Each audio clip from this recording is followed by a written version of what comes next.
I suspect that part of what got you involved in public sociology is all of the myths and misunderstandings about divorce. Absolutely. My parents were divorced when I was a teenager. When I was a kid, I couldn't wait for my parents to get divorced. Me too. And there you go. Me too. So whenever you look at a sociologist's career, you see something biographical about them in what they're doing research on. You don't need to psychoanalyze my publication record for that, but I'll say that it's very entertaining to me when I look at that. I was so happy that my parents got divorced, and I was so proud of my mother, and this was in the 1970s.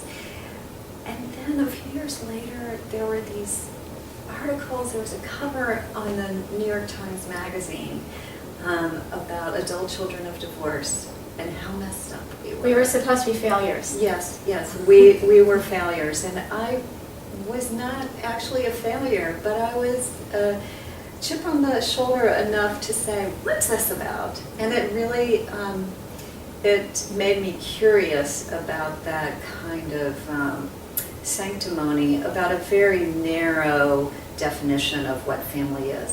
Now, since the 1980s when that happened, we've had many conversations about what constitutes a legitimate family. And as I was thinking back on my investigations of divorce, and the framing of divorce in the media and the way that some research gets privileged and gets promoted, where other research that looks to be more judicious, more carefully constructed.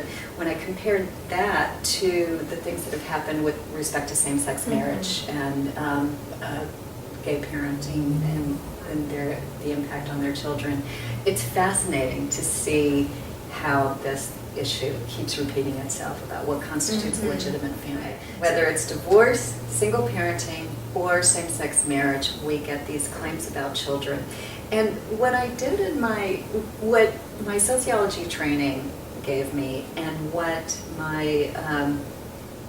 we've been able to express in the Families as They Really Are, and in particular in my chapter on divorce, we've been able to say, look, we can look at the way research gets done and really get rid of a lot of the smoke in the room about what the troubles are.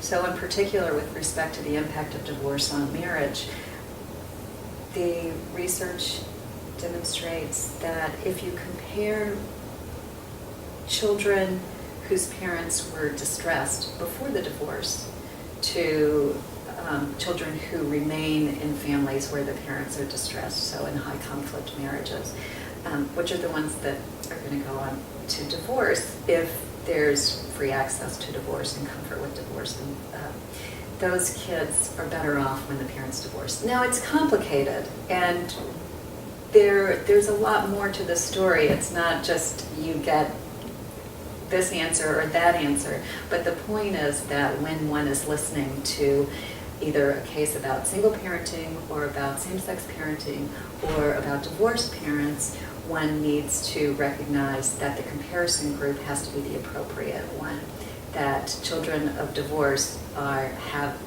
the alternative is children of parents in high stress, high conflict